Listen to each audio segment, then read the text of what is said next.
Hey guys, I am Hasta with WTI, and it's so satisfying when you find a mascara that is actually waterproof and that lasts for a long time, even for days. This one is the Magnetic Lash Mascara from Cyzone, and I am so in love with it.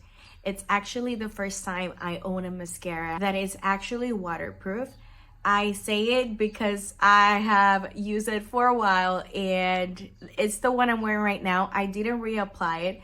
I slept with it last night. I woke up, took a shower, washed my face, and I still have it on.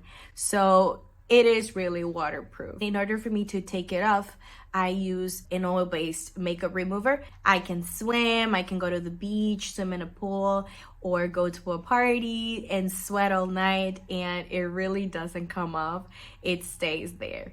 I love the little spoolie it comes with. It's really easy to manage. I also like the cap because the shape it has allows me to hold the mascara tight so it doesn't slide off while I'm applying, and it gives me more control of what I'm doing when I hold it, so that's a plus.